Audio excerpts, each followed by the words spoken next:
Sports is brought to you by All Out Auto Repair, home of the $46 Saskatchewan and $66 Alberta Safety Inspection. Your complete automotive repair. Well, Moses, a big weekend for the Lloydminster Bobcats. They managed to knock off the Grand Prairie Storm in their first matchup on Friday, and they were hoping to go 2 for 2 with their Saturday game. Yeah, boy. And you know what? It starts with a goalie, and the guy they have between the pipes is Devin Green. Made good on Friday in his debut. Got another nod once again for the orange and black. And let's go to the highlights. First period, Kevin Waltz. His wrister provides a juicy rebound. Dustin LeBrun can't convert. So moments later, former Bobcat Jake Matkin gets flattened there by Spencer Johnstone. Storm don't quit, though. They grab a 2-on-1. Devin Green would shut the door. And we'll go a minute into the second period. A strange hop in front would fool Adam Green. Boytnick credited with the power play goal.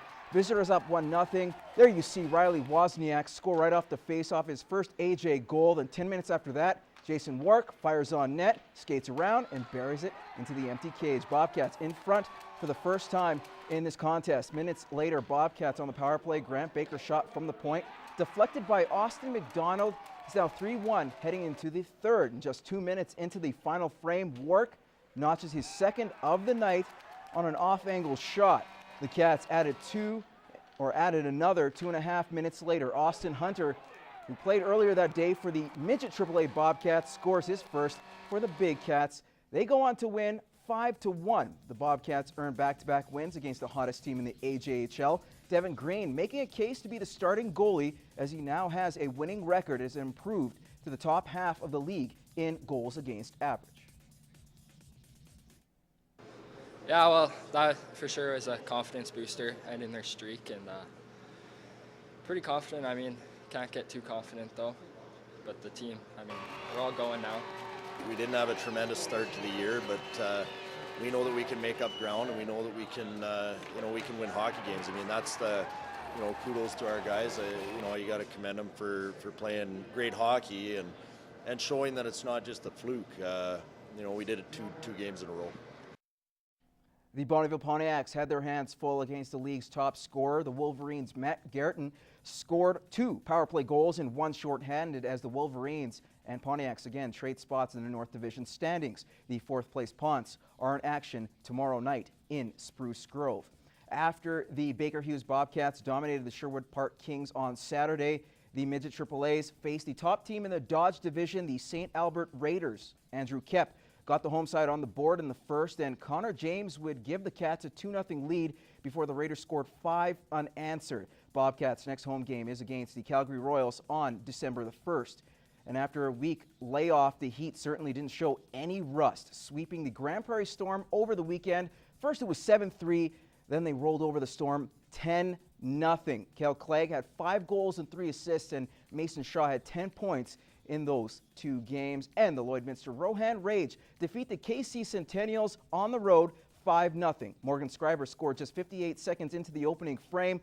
Then the Rage explode with 4 goals in the third, including 3 in a span of 90 seconds. The Rage next game is on the road against Camrose. Now, it's a huge weekend volleyball locally anyways, as Kitscoty High School was hosting the 2A Boys Provincial Championships. Kitscoty in blue went 3-2 in their pool, and they won their quarterfinal matchup before losing to Calgary Christian in 3 sets in the semis. That put them in the bronze medal game against Central Christian from Lacombe. The visitors proved too powerful, winning in straight sets 25-21 and 25-12. It's still Kitscoty's best finish in a provincials ever.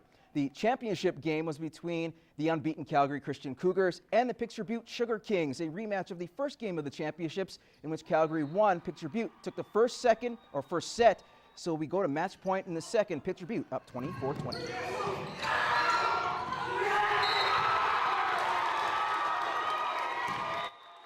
The Sugar Kings exact some revenge by pulling off the upset, winning in straight sets 25-17, 25-20 to capture the 2A Provincial Championship. Now just up the highway, to Vermilion for the 1A Boys and Girls Provincial Volleyball Championships. The host St. Jerome Spartans would have both teams advance to the medal rounds, but they fell short, losing in the quarterfinals. The senior girls would lose to K.A. Costache Eagles from Smoky Lake, who would advance to the gold medal final, taking on Ecole Heritage Lynx and it's the Lynx that would take the 1A girls title in 3 sets, 22-25, 25-22, and 15-13. The boys' final had Senator Gershaw from Bow Island take on Balf Wildcats, and it was the Wildcats who sweep the Gators to take the boys' 1A provincials.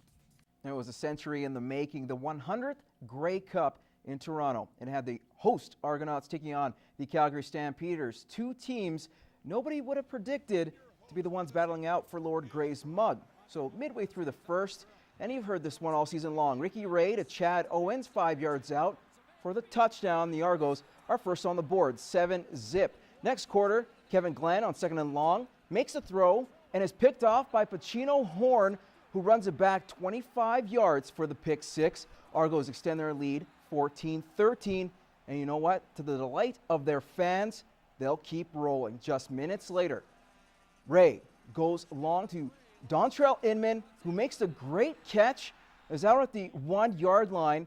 Originally thought of as a touchdown, but he just steps out, but it doesn't matter because Ray fakes the handoff to Chad Cackert and finds Inman, who finishes what he started. The Argos completely dominating the first half, going into the locker room up 24-6, and they keep that momentum going into the end zone again in the fourth. This time, Andre Dury gets to add a Grey Cup touchdown to his resume and let the Gatorade shower begin. The Calgary Stampeders go down 35-22, the final. And congratulations, Toronto. To present the 100th Grey Cup to your hometown Toronto Argonauts.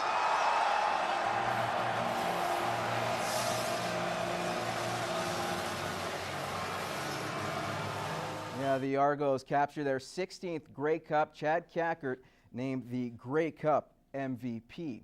Well, let's move on. It was a solid weekend for Rustlers volleyball, taking on the Concordia Thunder in a home-and-home. The Rustlers defeated Concordia in straight sets, 25-21, 25-18, and 25-10. The 8-0 Rustlers have only gone more than 3 sets once this season, and the men finished a weekend sweep of the Thunder as well with a 25-16, 25-22, and 25-19 win. It's the first time the Rustlers men have swept a team since October 21st and 22nd of 2011, coincidentally against Concordia. Their record improves to 3-5. Meanwhile, after starting the season 5-0, the Rustlers women's basketball team lost their 3rd straight game, dropping a 79-53 decision to McEwen. The green and gold just shot 29% and turned over the ball 20 times. And the Rustlers men, a different result for them. They snap a 4-game losing skid and exact revenge on Grant McEwen. The Rustlers led 26-9 after the first quarter, cruising to the 87-74 win. The first track meet of the season got underway in the Butterdome in Edmonton, and the Split City Sonics had some great results. Dayanara Ewan finished first overall for the Bantam girls, finishing in the podium in the shot put and high jump. Andreas Trotsky was second overall in his last year in Bantam. He hit the podium twice and just missed in the 60-meter, finishing 4th. Caitlin Anhorn, Gavin Miller won gold medals, while Grace Kinley, McKenna Leslie, Justin Marmaluk, and Nicole Torp also medaled. And congratulations to all of those who participated as well. And that's all the time we have for sports. Stay tuned for more news and weather after the break.